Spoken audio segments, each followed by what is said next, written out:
the end of the day Oh, yeah. with that, instead of a nickel for half a day's work. That was big money back then. You probably had a lot more respect for those hired workers after that, after picking cotton, huh? Yeah, I sure did. I mean, like respect for how hard they would work. How hard they worked, yeah. Yikes. They made it sound good and glamorous and all. They used to boast about who could pick more cotton for a day and so on. And it sounded pretty good. But once you got into the job, it was a totally different matter. The workers that came and worked, were they people that your daddy knew, or did he just hire them just seasonally? Would they come into town seasonally to pick? You know, the people that pick cotton for him. Yeah, the cotton pickers. I think the family that operated the farm mainly picked the cotton. Okay. But you had people from in Bartlemanville that just picked cotton during cotton picking season. Yeah, okay. They didn't have regular jobs. A little extra money. Yeah. How old were you When? When you were picking cotton? picking all the cotton? What age were you? I was probably 11 or 12 years old. My mother had made a sack for me that had a strap that went around my shoulder and went down to this container. She made a sack for me to pick cotton, and I used it half a day, and that was all. My mother could sew, so she made a sack for me. That's nice. What did you do with that sack? Did you give it to somebody else or? Who knows? Okay. It disappears into the dim past. Yeah. What's the next question, Dee? What was your first job as an adult? As an adult, I got a summer job with Gulf States Utilities. You did? Yeah. Riding around town doing odd jobs. I made a map of all the power lines that supplied the street lights. They only had street lights in sort of downtown Baton Rouge back then. This is about 40, 47, 48. This is like in between college and college, or were you in school This was for the then? summer. Okay. Instead of going to school in summer, I got a Okay. job. In Baton Rouge? Yeah. Wow. I worked for Gulf States. Wow. I made this map of the street light system for them. They Nice. didn't really know how the wires ran because they put them up there, but nobody made a map when No one they did mapped that. it. Wow. So they had a map because of my efforts. That sounds pretty useful, actually. Uh-huh. Huh. Now, strangely enough, the wires, the whole system took a huge amount of voltage to operate it. And if one of the bulbs burned out, they had some kind of mechanism whereby the spark would jump across a little space and it would supply the other bulbs in the string. The strings were in series. Right. If that means anything to you. Right, sure. The current went out of one bulb into the next bulb, out of that one into the next. So Right. if any one bulb burned out, the string was broken, the current stopped flowing. Right. They had a little Like gap. Christmas lights sometimes. Yeah. They had a little gap where the electricity bridged across if the Yeah. bulb went out. Oh, that's It kept good. the whole string going. That's smart. Uh-huh. Huh. Daddy, where did you live when you were in college? I know this is off track, I'm sorry. It's okay. Where did you live when you went to LSU? Various student dormitories. Dorms? Did you live in the stadium ever? Stadium is first, I think. Pentagon Barracks. I lived Okay, there yeah. for a while. I lived in what's called the Navy Barracks. They're gone now. Okay. I lived in an apartment in Tigertown with Brew and Bill Hazlett Really? and Herman Schluter. Huh.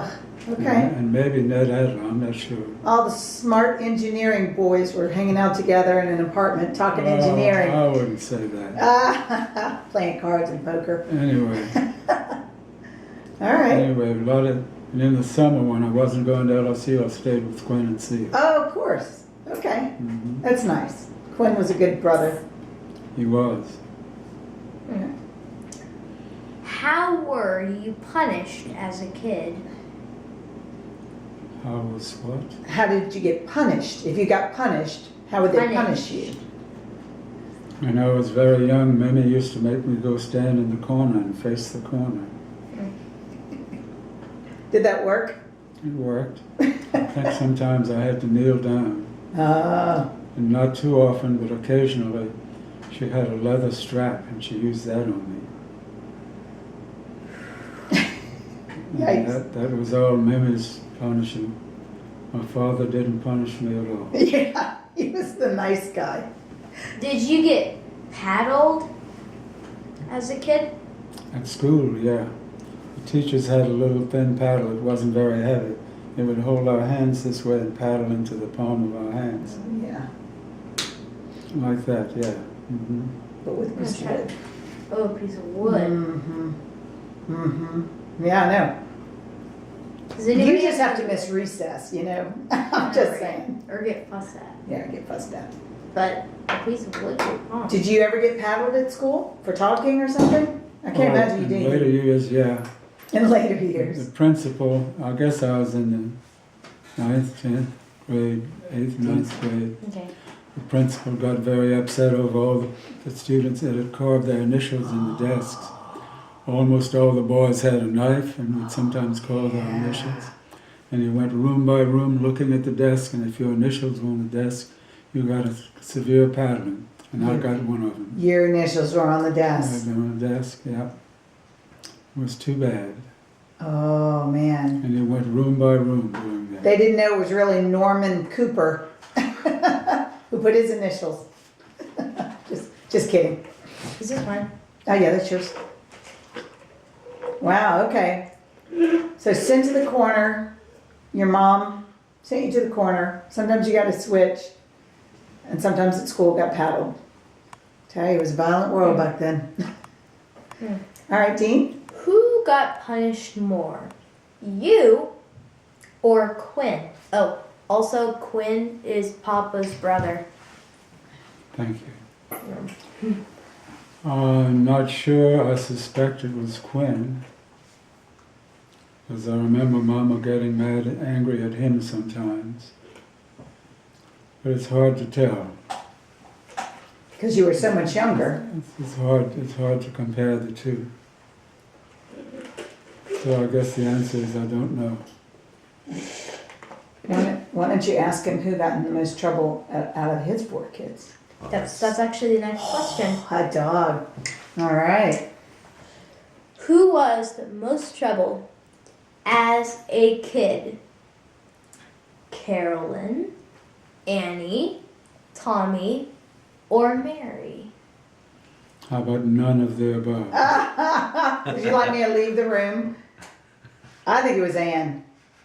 Honestly, I think it was Ann. Don't you think it was Ann? I have no idea. You don't remember her kind of being a hippie and kind of, I remember doing. her being a hippie. She kind of ran off to go run after a rock and roll band without telling y'all. I don't recall that specifically, but Okay, well, I'm glad you have selective memory on that. yeah. Maybe you forgot all the bad stuff I did too. Both Yeah. Annie and Tommy were angels in some of the stories that you guys have been telling us. I just didn't have much trouble with our children at all. Yeah, we weren't really that bad. Mm. It's a beaver cleaver kind of a family. That's always good to have one of those. Tell me about a time one of them got in a lot of trouble. But can you tell me a different story besides the time that Tommy punched the glass in the door? Is there anyone that's different? Was that the service station where he ran through the door? No, he's thinking about the time that I think it was Mary or Ann locked him outside, Uh-huh. and he punched the glass to get back in, and he had bloody, like he intentionally Yeah. punched the door glass. That's what Mhm. you're talking about? Yeah. Remember? Yeah, that one. So do you remember any of your kids getting in pretty big trouble Besides that one. besides that? No. That's good. Well, Just don't remember that. I'm glad you mentioned that. Now that you say it, I think it comes back to me. Yeah, that was a big deal because he actually destroyed something in the house. He punched through the glass of the door. Because Mary or Ann, I think it was Ann, was inside going, no, you're locked outside. And Tommy just looked out and went through the glass and it's a good story. It's a good story. So you don't remember any particular time your kids got in trouble? Nothing that comes Do you remember to mind. me with the Drano, or you don't remember that? No. Oh, the Drano. You remember the Drano story. I remember the Drano. What'd you do with Drano? I'm glad you don't remember, Dad. I'm not sure I need to tell you. But Okay. Come on, spill the beans. let's just say I played with it and I should not have. I saw in the commercial how you just pour a little Drano in and it gets rid of a clog. Yeah, So one time you and Mom were gone. yeah. I took a bunch of toilet paper and stuffed it into the drain, expecting to pour Drano and it would go away, and it was my little science experiment. But it didn't. It didn't. It didn't go away. Didn't go. And I didn't want to touch it with my fingers because it would burn my fingers. That's right. So I just left it. Yeah, there you go. And then you came Good home. thinking. Good. And you just came home. And you were not real thrilled with my science experiment. And really, the big problem was I was playing with Drano and I was a kid. Yeah. And really, I don't think y'all were very happy with me playing with Drano as a kid. No, that's It not a didn't good seem like thing. an unwise decision. But that's what I remember getting in big trouble for. Mhm. This concludes our interview, but thank you for being very cooperative. Thank you. I'm glad you think I was cooperative. Yay!